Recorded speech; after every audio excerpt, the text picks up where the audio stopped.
자, 우리 이사야서 34장을 하나 먼저 읽겠습니다. 이사야서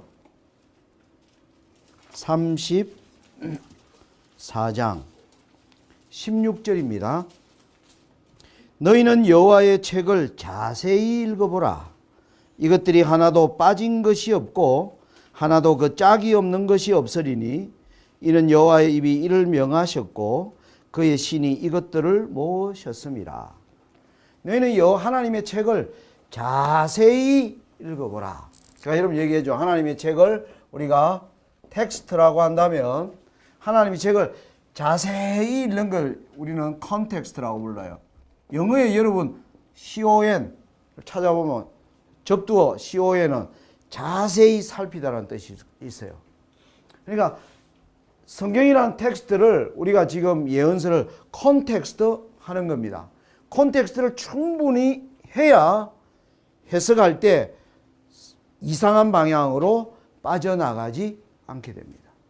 그걸 우리가 이제 지금 해석하기 전에 이 내용들을 우리가 지금 자세히 들여다보는 일을 하고 있는 거예요. 자, 우리가 본 다니엘 2장과 다니엘 7장과 다니엘 8장을 우리가 간단하게 요약을 한다면 다니엘 2장은 BC 605년에서 603년 이 사이에 기록되었고요.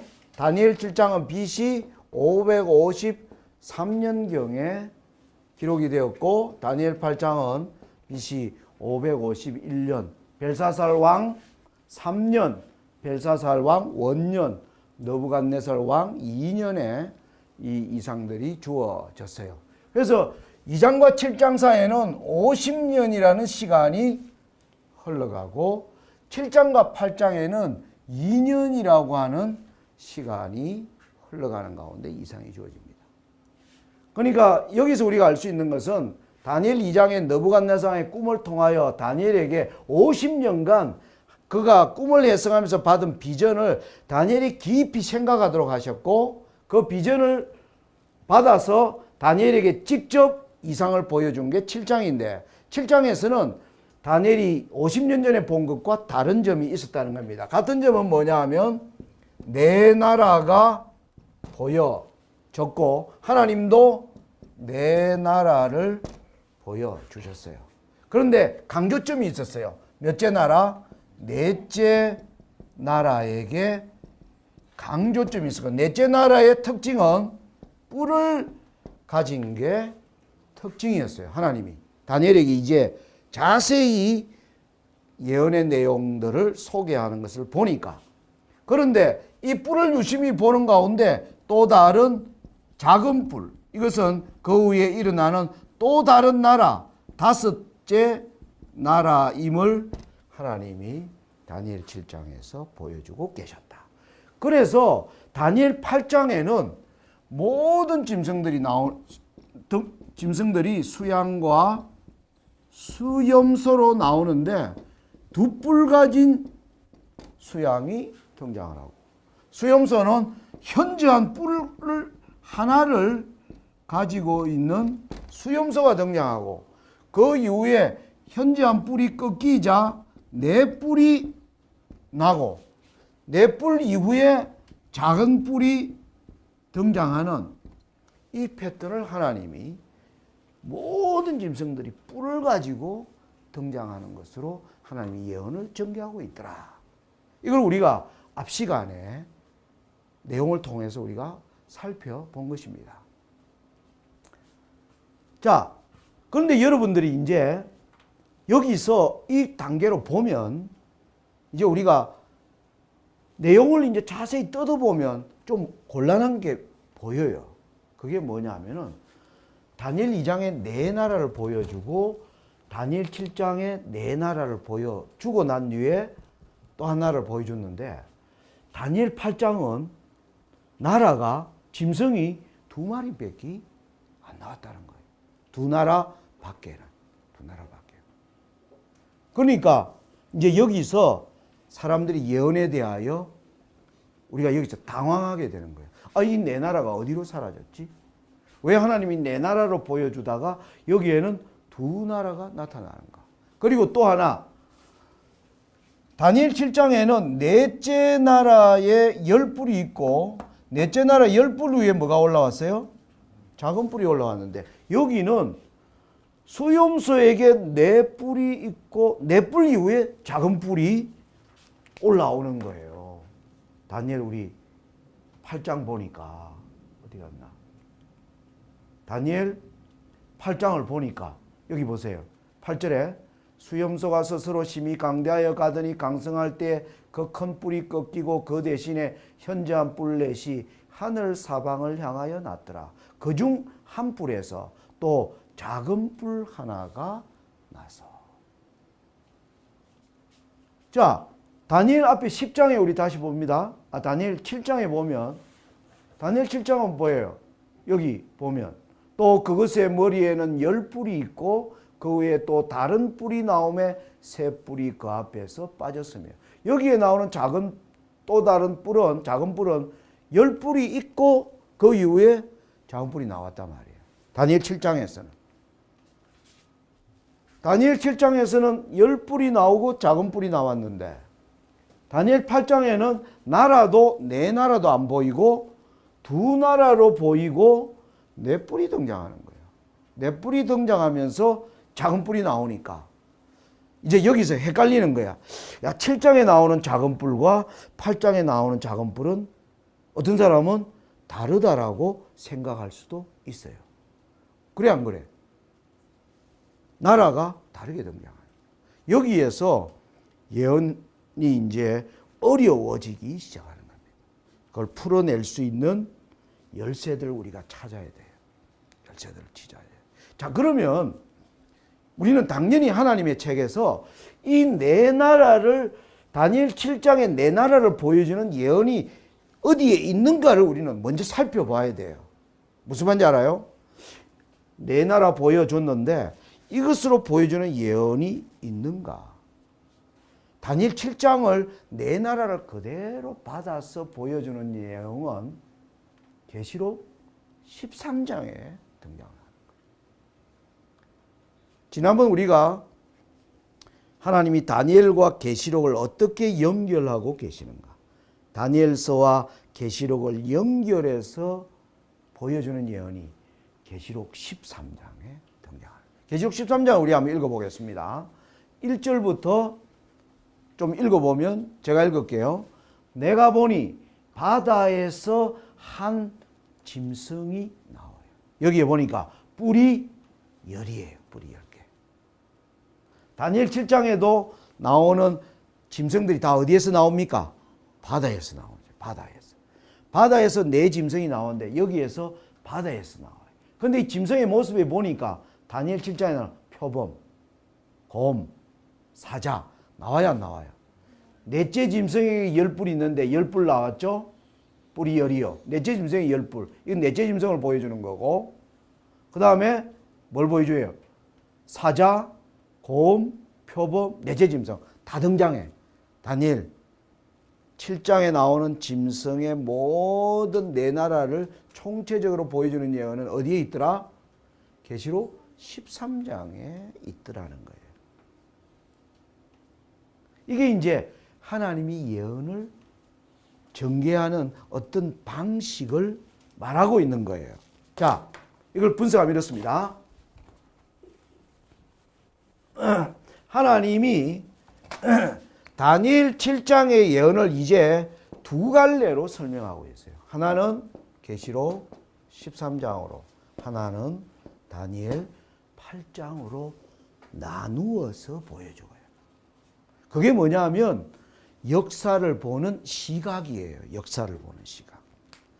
제가 하나 여러분들에게 예를 드는 게 우리나라, 제가 지난번 시간에 여러분 말씀드렸어요. 우리나라의 대한민국의 역사를 우리나라는 크게 두 시각이 있어요. 한 시각은 김구시대 상해 임시정부가 대한민국 정부의 정통성이라고 보는 시각이 있어요.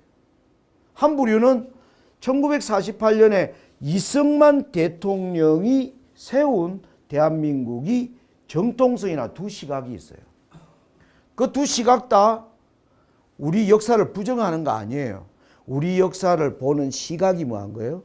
다른 거야. 다른 거예요. 둘 다 맞는 얘기라니까. 어느 게 옳다라고 주장할 필요가 없어요. 왜 우리나라가 예를 들어서 대한민국이 생기려면 일본으로부터 뭐 해야 돼요? 독립을 해야 대한민국이 서잖아요.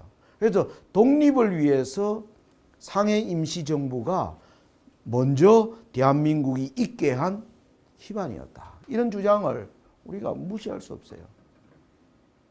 그런데 그것을 미국과 함께 그때 우리나라는 이제 남한과 북한이 일본으로부터 동시에 독립했는데 남한과 북한은 다른 체제로 간 거야. 북한은 우리는 사회주의로 가겠다. 남한도 사회주의로 가느냐 자본주의로 가느냐 고민을 하다가 이승만 이 대한민국의 적통을 받으면서 우리나라는 북한과 같은 김일성이 주장하는 사회주의로 가지 않고 우리나라는 자본주의로 간다. 거기서 이제 북한과 남한이 달리가게 된 그런 역사가 있는 거예요. 역사 속에는 그런 시각이 있는 거예요. 하나님도 다니엘 7장의 예언을 계시록 13장이 보여주는 시각으로도 보고 다니엘 8장이 보는 시각으로도 예언을 봐야 역사에 대한 뭐예요? 균형진 시각을 가질 수 있어요. 균형진 시각. 여러분 마지막 예언을 종말 예언을 해석하는데 어떤 사람들은 막 지금 베리칩을 주장하는 사람들이 있어요. 베리칩이 나와가지고 온 세상 사람들을 이 사람들에게 칩을 받게 해가지고 막 이런 주장을 펴는 사람들의 그 주장에는 역사를 보는 편향된 시각이 있어요. 한쪽으로 치우쳐버린 거예요. 제가 우리 애를 키울 때도 내가 다르게 키웠어요. 나는 아들과 지금 우리 민성이 말고 지금 우리 아들 33살, 29살 딸이 있어요. 이 애가 클 때 우리 아들에게는 내가 매일 뭐라고 했느냐 하면 야 이놈아 우리 아들은 뭐냐면 밖에 놀러 나가면 밤이 어두워질 때까지 집에 안 와. 내가 만날 뭐 했을까? 지용아 노는 것도 좋지만 뭐 해라? 공부 좀 해라. 공부 좀. 그렇게 했어요. 근데 우리 딸은요 밖에 안 나가. 맨날 궁둥이가 방바닥에 붙어 있어. 방에서 책 보면서 뒹굴어요. 우리 딸이 미연인데 우리 딸이 내가 뭐라 했을까? 미연아 좀 나가서 좀 놀아라. 같은 아버지로서 말이 달라 안 달라?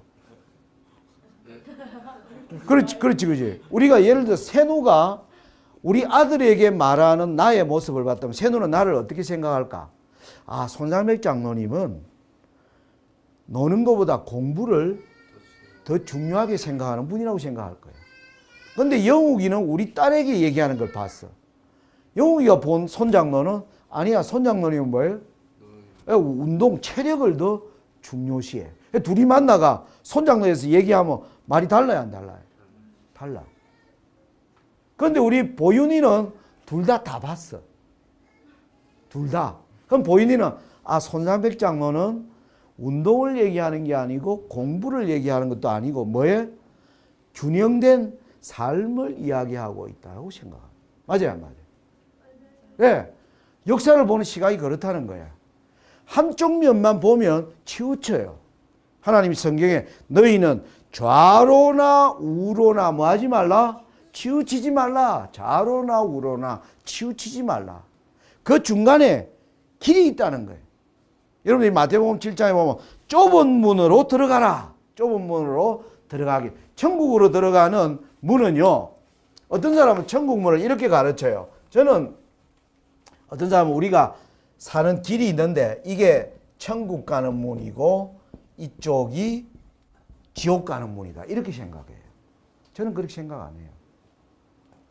저는 어떻게 했냐면 우리가 가는 길에는 좌로나 우로나 길이 있고 그 사이에 좁은 길이 있어요. 이 좁은 길 사이에는 양쪽에 큰 길이 있어요. 양쪽에. 그래서 어떤 사람은 우쪽으로 가고 싶은 사람은 우로 많이 가고 어떤 사람은 좌로 가고 싶으면 많이 좌로 가요. 근데 그 사이에 좌로나 우로나 치우치지 않는 좁은 길이 있어요. 그 좁은 길은 여호와의 책을 자세히 읽는 사람들이 세상을 보는 뭐예요? 균형적인 시각을 가지고 걸어가는 사람들. 제가 가진 좁은 길 개념이에요. 자, 이제 좀 돌아가서 하나님께서 다니엘 7장을 우리가 다니엘 7장을 분석해 보니까 다니엘 7장을 하나님이 계시록 13장과 다니엘 8장으로 이제는 나누어서 설명하려고 한다는 거예요. 다니엘 8장은 뭐를 추적했느냐 하면 왜 넷째 나라가 뿔을 가지고 나오는가? 그 뿔을 설명하는데 다니엘 8장은 포인트가 거기에 있어요. 다니엘 8장. 무슨 말인지 알아요?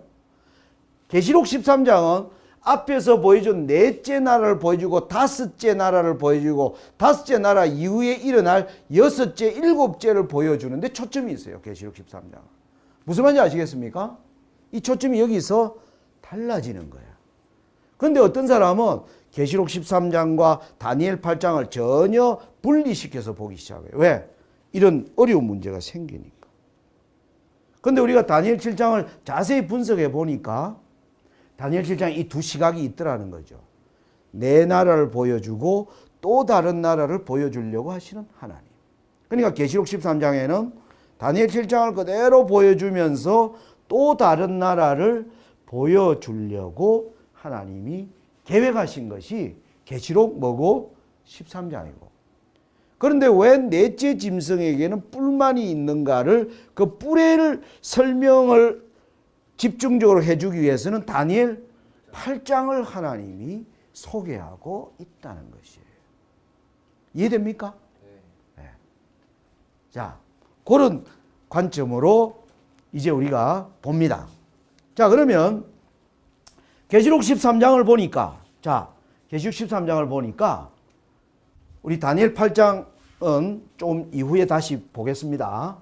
먼저 그러면 다니엘 2장의 계보를 이은 것은 다니엘 7장이고 다니엘 7장의 나라의 순서를 보여주는 것은 계시록 13장이 이어받은 거예요. 계시록 13장이 이어받은 거예요. 자, 여기서 여러분들 이걸 봐야 돼요. 자, 이거 영어로 되어 있습니다. 여러분들 영어를 잘하는 학생이라고 내가 생각하기 때문에 영어로 써놨어요. PK, Prophet and Kings, 선지자와 왕 536페이지에 엘렌 지 화이트이 하나님의 예언을 이렇게 풀었어요. The prophecies which the great I am has given in his word. 하나님, 위대하신 하나님께서 그분의 말씀에 주어진 예언은 uniting link after link in the chain of events. 하나님의 예언은 어떤 사건의 체인, 사슬에 고리와 고리를 link after link, 고리와 고리를 연결시키고 계신다. 하나님의 예언의 특징은.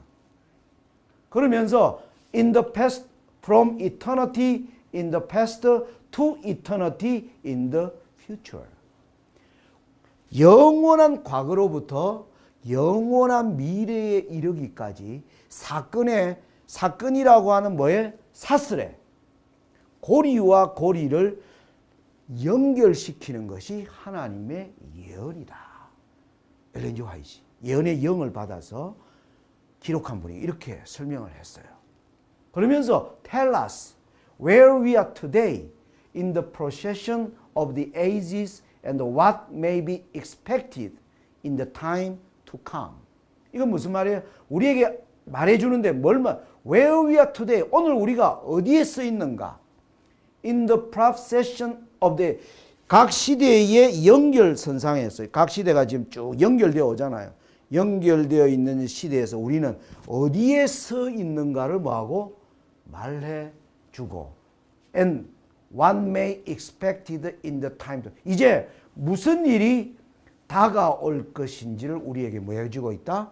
말해주고 있다. 하나님이에요. 그래서 제가 이 하나님의 예언을 이런 라인으로 한 거예요. 이걸 Final Landmark of the Great Lines of Prophecy. 이게 제가 붙여본 거예요. 이 맨 끝에는 재림이 있어요. 재림으로 여행하는 거예요. 제가 여행어로 자주 설명하는 게 뭐냐 하면은 여러분들이 서울에 가면 여러분들이 지하철을 타잖아요. 지하철 딱 타면 여러분들이 목적지 예를 들어서 화랑대역에서 뭐 어디를 간다? 뭐 하여튼 동서울터미널을 간다. 예? 그러면 그 역 이름이 나오잖아요. 그죠? 그 역 동서울터미널이 가까워지는 역 이름을 여러분들 분명히 알고 계실 거예요. 그죠? 그러면 그 역이 가까워 오면 뭐예요? 내릴 때가 되었다. 그러니까 하나님의 예언상에 1번역, 2번역, 3번역, 4번역, 5번역 차례대로 순서대로 하나님이 예언을 뭐 하고 있다? 전개하고 있다. 예를 들어서 5번이 여러분들의 종점이라면 4번의 역에 도착했을 때 우리는 뭐 하게 돼요? 긴장하게 돼요. 4번의 역에 왔을 때. 다음 역은 뭐 한다? 내린다. 하나님이 그렇게 예언을 하고 계신다는 거예요. 자, 그래서 우리가 이 세상에 이런 일들이 하나, 둘, 차례대로 일어날 링크 애프터 링크. 이게 고리예요. 링크, 여기 링크 애프터 링크. in the chain. 이게 체인이에요. 체인. 하나님이 예언의 거대한 체인 속에 이런 사건들이 차례차례로 일어나는 일을 우리가 보면 재림이라고 하는 종착역을 가게 된다는 거예요. 하나님이 이 예언을 저는 Final Landmark of the Great Lines of Prophecy, 예언이라고 하는 거대한 선상에서 Final Landmark, 종착역을 우리가 볼 수 있는 예언 공부를 해야 된다는 거예요.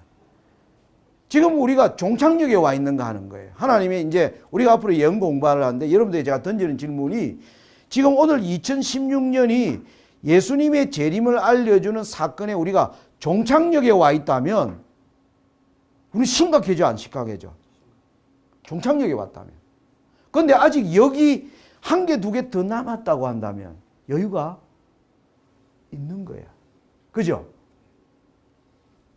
이게 제 예언 연구의 목적이에요. 그런데 제가 여러분들 얘기한 거는 여러분들 예언을 이제 마치게 되면 우리가 종착역을, 마지막 종착역이 있다면 그 종착역을 바로 앞둔 역을 우리가 이미 통과했음을 여러분들이 알게 될 겁니다.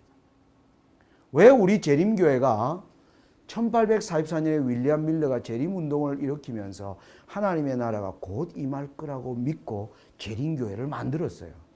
우리 조상들은 2016년까지 예수님이 안 올 줄은 생각도 안 했어요. 생각도 안 했다. 2000년이 넘어서까지 하나님의 나라가 도래 안 할 줄은 생각지도 않아요. 어제 여러분들 밥 먹을 때 우리 양여사, 우리 결혼할 때까지, 너가 죽을 때까지 반드시 올 거야. 다 우리 조상들이 그렇게 얘기하고 다 죽었어요. 그렇게 얘기하고 다 죽은 거예요. 예? 내가 20대 때 40이 되기 전에 꼭 재림할 거라고 모든 목사님이 그랬어요. 나 그 목사님들 찾아가서 말에 좀 책임지라고 하고 싶어. 근데 50이 되기 전에 올 거라고 정말 믿었어. 근데 내가 올해 61가 된 거예요. 요즘 그래서 죽기 전에 오시나? 이게 의문이죠. 이거 굉장히 심각한 질문이에요. 그래서 뭐 해야 돼? 예언으로 답을 얻어야 돼. 이게 그냥 누구의 말로 답을 얻을 게 아니라 치열하게 뭘 하면서 성경을 연구하면서 답을 가져야 돼. 우리가 어느 역에 와 있는가? 하나님 나라가 임하는데 아직 역이 몇 개 남았는가? 아니면 이제 마지막 역을 통과하고 있는가 하는 거 굉장히 중요해지는 거예요. 근데 하나님이 놀랍게 예언을 그렇게 하고 있다는 거예요. 그 예언을 어떻게 푸느냐 하면 하나님이 거대한 재림을 알려주는 거대한 그레이트 라인 속에서 우리가 하나님의 사건들이 차례차례대로 일어나는 것을 추적해 보면 우리가 지금 어느 역에 와 있는지를 하나님은 우리에게 말해주고 있다는 것이에요. 그게 예언 연구예요. 이렇게 예언을 연구하면 마음이 뜨거워져요.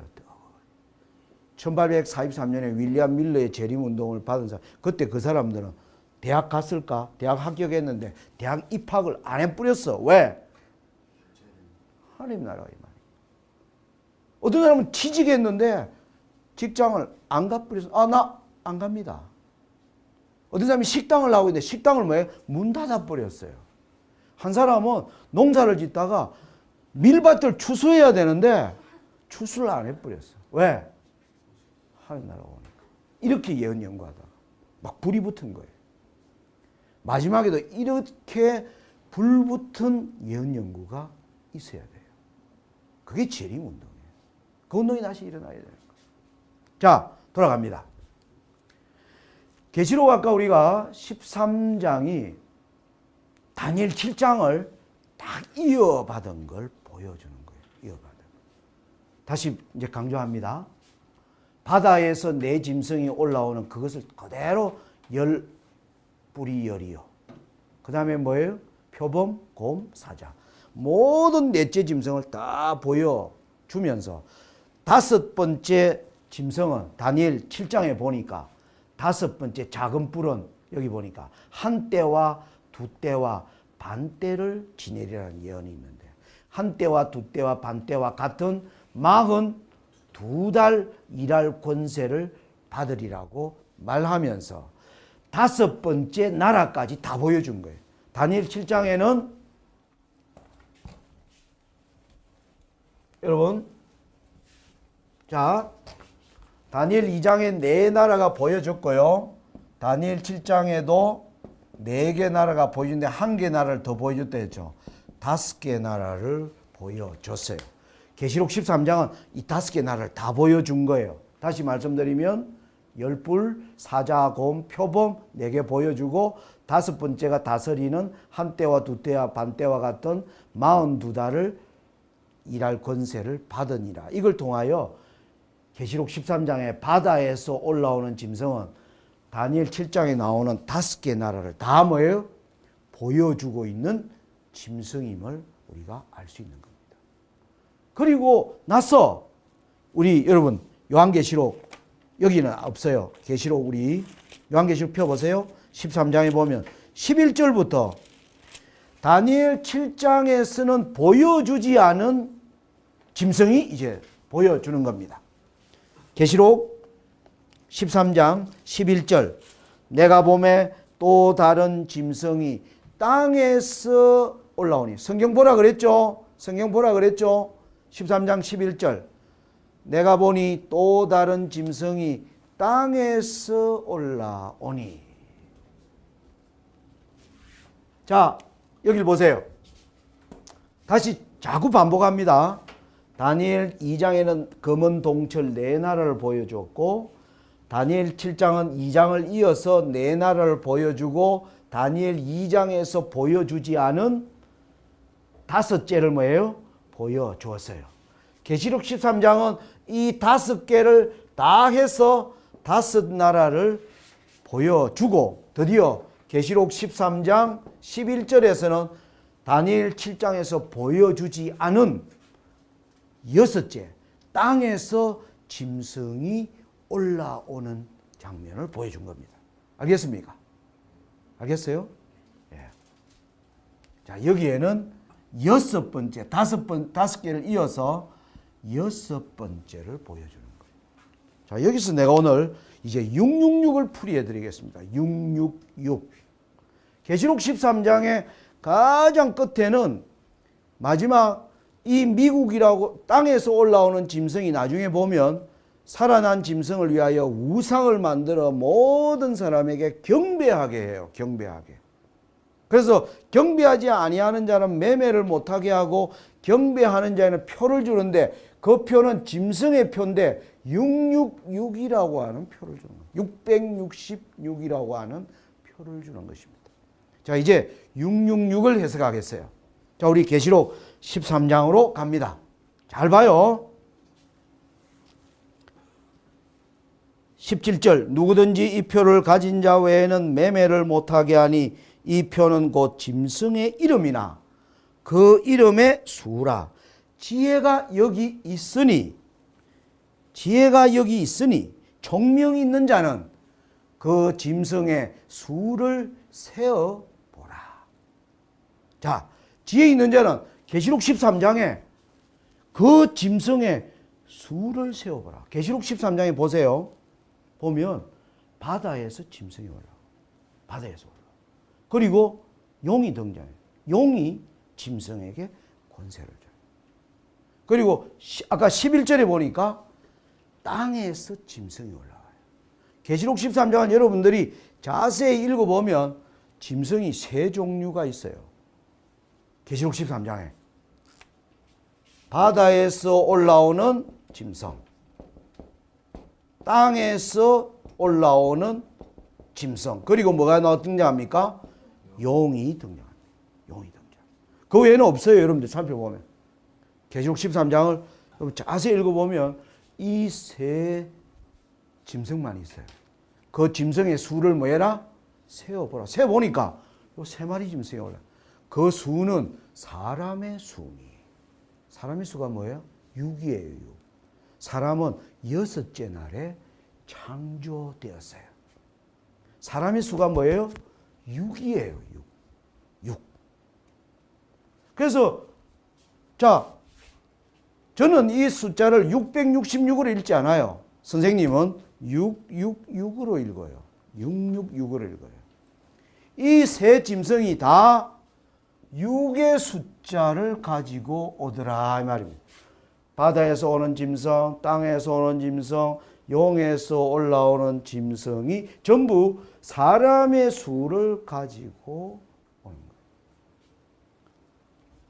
거예요. 이 6은 삼중 연합을 나타내는 이 세 세력들이 전부 6이라는 숫자로 결합하더라 이 말입니다. 저는 그렇게 읽어요. 이 성경을 풀이하면서. 자 보세요. 다니엘 2장에 네 나라 보여줬어. 다니엘 7장에는 뭐예요? 다니엘 7장에는 다니엘 2장에서 안 보여준 또 하나 5째 나라를 보여줬어. 계시록 13장은 5째 나라를 다 보여주고 다니엘 7장에 전혀 보여주지 않은 6을 보여준 거예요. 6을 보여줬어. 아시겠어요? 자, 계시록 13장 11절 다시 봅니다. 선생님이 해석하는 걸 잘 들어요.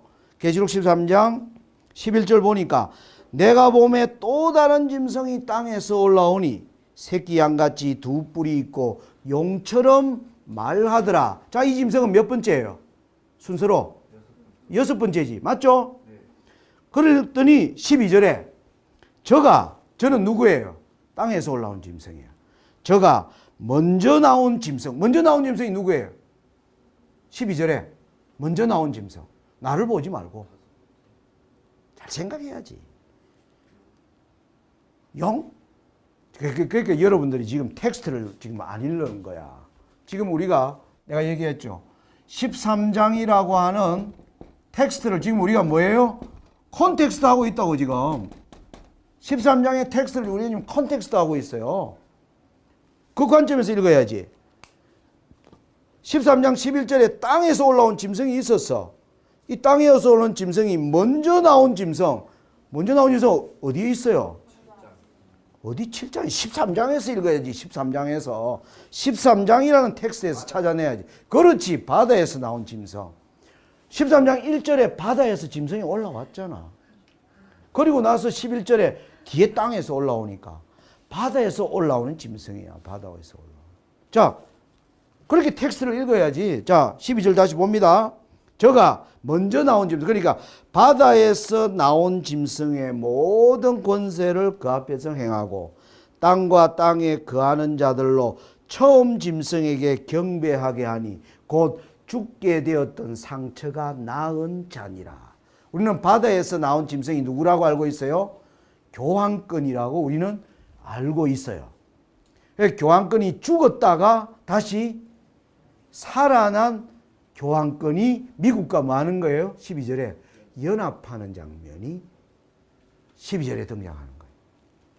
그 다음에 13절로 가면 큰 이적을 행하되 심지어 사람들 앞에서 불이 하늘로부터 땅에 내려. 큰 이적을 일으키는 건 누가 일으킬까? 사단이 일으키는 거예요. 용. 13절에는 용이 연합하는 장면이에요. 그리고 14절에 보면 끝에 살아난 짐승을 위하여 우상을 만들라 하더라. 자, 계시록 13장 11절부터 우리 이걸 자세히 분석을 해보면 계시록 13장 11절에는 여섯 번째 나라가 보여요. 그리고 나서 13장 12절에는 이 여섯 번째 나라가 누구와 살아난 짐승이 뭐예요? 함께 일하는 모습이 보여요.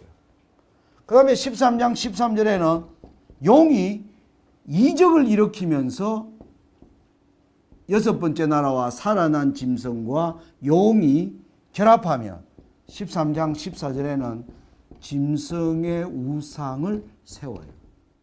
짐승의 우상이 서는 거예요. 그리고 15절에 보면 짐승의 우상에게 경배하게 해요. 그리고 나서 16절에 경배 안 하면 죽여요. 그리고 나중에 표를 줘요. 그리고 나서 18절에 666이라고 하는 표가 등장해요. 전부 뭐냐 하면 여섯 번째 올라오는 짐승과 이 짐승들이 뭐예요? 연합하는 거예요. 연합. 이 연합의 숫자가 666이라고 하는 숫자예요. 666이라고 하는 숫자. 자, 여러분들 이런 거 처음 들었기 때문에 여러분들이 지금 상당히 난해한, 우리 양전사님도 처음 듣죠? 이 강의. 예. 아마 여러분들이 앞으로 두고 이제 오늘 밤에 토론해야 될 주제입니다. 다시 정리하면 이래요. 다니엘 2장에 하나님이 네 나라를 보여줬어. 다니엘 7장에는 네 나라 보여주고 안 보여준 다섯째 보여줘요. 계시록 13장에는 다니엘 7장에 5개 보여주고 안 보여준 여섯째를 보여줘요. 여섯째 보여준 이후에는 여섯째와 함께 연합하는 세력들이 12절, 13절이 쫙 나오는 거예요. 그러면서 연합의 결과로 짐승의 우상이 서고 강제로 경배하게 하고 경배 안 한 자는 다 죽이겠다는 얘기 나오면서 표가 666인데 그 666을 설명하는데 너희는 그 짐승의 숫자를 세어보라. 계시록 13장에 보니까 짐승은 3마리야. 미국, 해석을 하면 우리는 다 알죠. 땅에 올라온 짐승은 미국이고 바다에서 올라온 짐승은 교황권이고 용은 사탄이라는 거 우리가 알고 있어요. 그래서 미국이라는 나라가 교황권과 사탄과 연합하면 뭘 세운다? 짐승의 우상이 선다. 그런데 이 세 세력들이 이 이름은 사람의 수다. 사람의 수가 뭐예요? 6인데 진짜 보니까 미국이 6이야. 미국이 여섯 번째 나라예요. 6의 숫자를 가지고 있어요. 그래서 미국과 연합하니까 6은 미국이고 66은 미국과 교황권이 연합한 거고 666은 미국과 교황권과 사탄이 연합한 숫자를 나타내는 것이에요. 자, 이걸 또 설명해 주는 성경이 있어야 될까? 있어야 돼요. 계시록 17장으로 가면 이제 다니엘 7장을 계시록 13장이 이어받고 계시록 13장을 계시록 17장이 이어받아요. 계시록 17장으로 가면 여기 계시록 17장이 있어요. 계시록 17장. 계시록 17장. 여기 3절이 없는데 성경을 먼저 오늘 여기까지 하고 이제 마칩니다. 이제 내일부터 이 문제에 대해 아주 세밀하게 우리가 들어갈 거예요. 11장 3절 어느 분 우리 보윤이 크게 읽어보세요. 곧 성령으로 나를 데리고 광야로 가니라.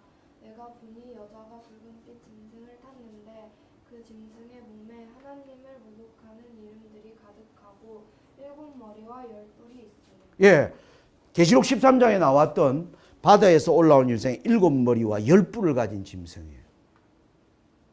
자, 이 짐승을 보여주는데 여기 앞에 보세요.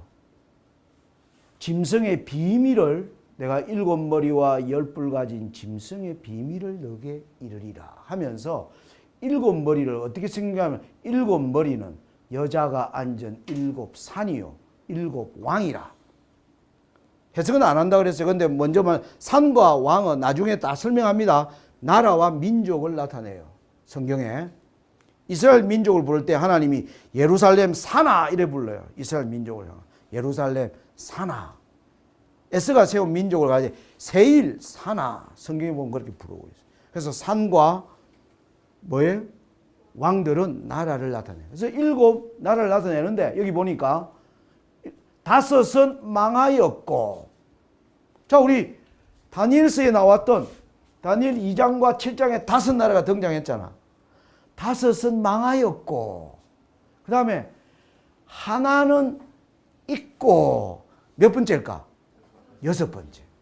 근데 6번째를 안 하고 하나는 있고 그렇게 했어요. 그리고 다른 이는 아직 이르지 아니하였으나 또 다른 게 있다는 거예요. 영어로 보면 one is 이렇게 나와요. another 이렇게 나와요. 자, I have one apple. 나 사과가 하나 있어.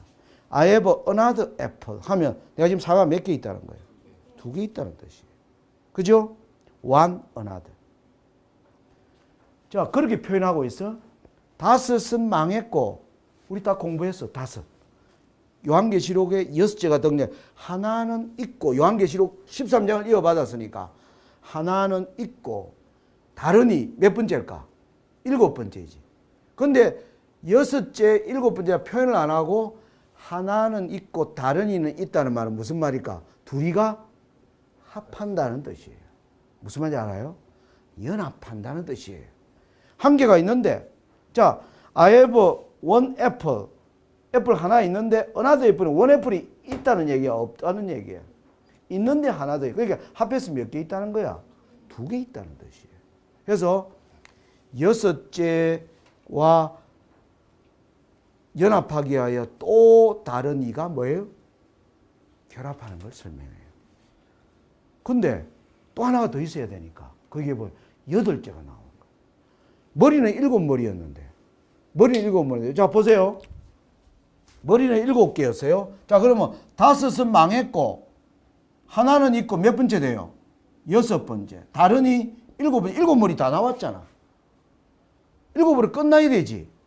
근데 666이 되려면 하나가 더 있어야 돼, 안 있어야 돼? 이해가 안 돼, 내 말?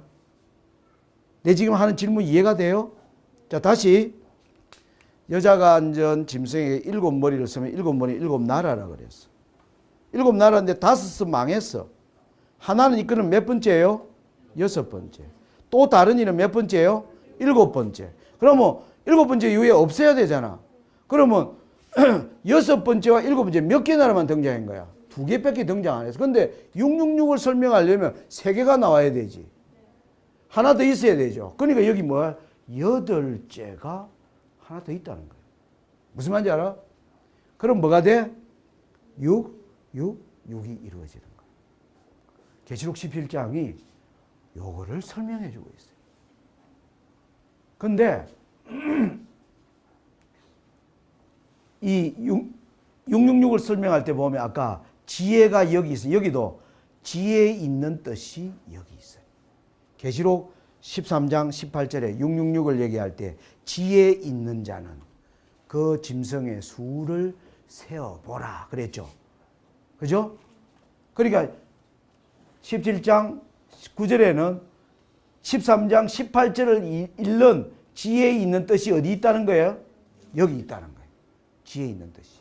666을 풀기 위한 지혜가 여기에 있다는 거예요. 보니까 5은 망했고 하나 6이 있고 또 다른 6이 또 있다는 거예요. 또 다른 6이. 그리고 또 하나가 더 있어야 되니까 8제가 또 다른 6이야. 합하면 6, 6으로 이루어져. 선생님은 이렇게 읽어요. 이거 아주 중요한 예언에 우리 재림교회가 지금까지 이렇게 해석한 적이 사실은 없어요. 지금. 여러분들이 혹시 예언서를 공부해 봤는지만 예전부터 우리는 오래전부터 교황의 삼청 면류가 있는 비카리우스 필리데 666으로 읽었는데 우리 양재선 선생님 알고 2014년에 대총회가 이 해석은 우리가 이제 더 이상 받아들이지 않는다라고 철회를 했어요. 그래서 비카리우스 필리데이는 우리 재림교회가 오랫동안 해석해 왔는데 그 해석은 더 이상 우리가 옳은 해석이라고 볼 수 없다. 우리 교회 가장 높은 비아라에서 선언을 했습니다. 그러면 이제 우리가 666을 다시 뭐 해야 돼? 다시 해석해야 되는 시점에 와 있는데 오늘 우리가 성경을 연구해 보니까 666을 이렇게 푸는 거예요, 성경을. 자, 이제 결론을 얘기하고 오늘 강의는 마칩니다. 제가 오늘 여러분들에게 큰 지금 숙제를 사실은 던진 거예요. 자, 아까 하나님은 우리가 재림이라고 하는 Great Lines of Prophecy로 설명합니다. 우리는 재림을 향하여 여행을 하고 있는 거예요. 근데 하나님이 이 재림이라고 하는 여행, 지하철로 따지면 야, 지하철역에 너희들이 마지막 한데 첫 번째 너희들이 1번이라고 하는 지하철, 2번, 3번, 4번, 5번 이 지하철역을 차례대로 이 숫자로 통과할 것이다. 그래서 우리는 역사를 통해서 보니까 1번이 지났고 2번이 지났고 3번이 지났고 4번이 지났고 5번이 지난 거예요. 5번역은 언제 지났느냐 하면 1798년으로 5번역이 지났어요. 그러니까 1798년 이후에 우리는 6번역, 미국이 존재하고 있는 우리는 6번역을 통과하고 있는 거예요. 근데 하나님이 그때 야, 6 다음에 66이라고 하는 역이 나타날 거야. 66이라고 하는 역이 나타날 거야. 이것은 미국과 교황권이 연합된 시대를 보여주는 예언이에요. 이 66이 하면 바로 뭐가 나온다? 이제 66 이러면 뭐다? 재림이라고 하는 걸 하나님이 지하철역으로 설명하고 이렇게 설명하고 있는 것이에요. 근데 우리가 어느 역을 통과했느냐 하면 저는 이 역을 통과했음을 여러분들에게 앞으로 보여줄 겁니다. 66이라고 하는 역을 우리는 지냈어요. 이미 지냈어요. 이제 뭐예요? 종착역이에요. 종착역. 바로 다음 역. 자, 근데 계시록 17장에 재밌는 얘기가 나와요. 자, 여러분 보세요. 여기 보면 보세요. 5은 망했고 하나는 있고 6째는 있고 다르니 7째가 아직 이르지 않았다 했어요. 근데 이러면 7째가 이러면 66이라는 역을 뭐하면 통과하면 반드시 얼마? 잠깐 동안.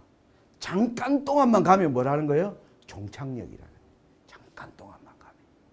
이게 하나님이 예언이 주는 놀라운 겁니다. 제가 왜 중국에서 하던 사업을 그만두었을까요? 제가 이걸 깨달은 거예요. 이제 뭐예요? 종착역이에요. 그래서 저는 사업을 그만뒀어요, 사실. 그래서 오늘 여기에 있는 겁니다. 자, 오늘 아무튼 다니엘 2장을 7장에 이어받았고 다니엘 7장의 내용을 계시록 13장에 이어받았고 계시록 13장을 계시록 17장이 이어받아서 설명해요. 그래서 계시록 17장 이후에 정치의 변화 예언은 성경에 없어요. 마지막 예언이에요. 계시록 17장. 그래서 그 내용을 앞으로 우리가 자세하게 이제 풀어나갈 것이며 내일은 하나님이 다니엘 7장을 또 왜 8장으로 다니엘 8장으로 뿔로 설명하는 이유가 뭔가는 이제 내일 우리가 또 추적하면서 공부하도록 하겠습니다. 기도드리고 마치겠습니다. 자비로우시고 은혜로우신 하나님 우리 아버지, 우리에게 예언이라고 하는 다니엘과 요한계시록의 텍스트를 하나님 우리에게 주셨습니다. 하나님의 명령을 따라 우리가 이 텍스트를 자세히 읽는 가운데 하나님께서 우리에게 계시하고자 하시는 이 시대의 참된 의미를 주님 우리가 볼 수 있게 하여 주시옵소서. 이 말씀이 하나님의 거룩한 영으로 기록되었은저 우리가 하나님의 거룩한 영에 감동된 자로 하나님의 성호를 찬양하는 자로 우리가 그 자리에 굳게 서서 하나님의 말씀을 펴고 그 예언이 보여주는 밝은 빛을 따라 살아가는 우리의 심령이 되도록 축복하여 주시옵소서. 사랑 많으신 예수님 이름으로 간절히 기도드리옵나이다. 아멘.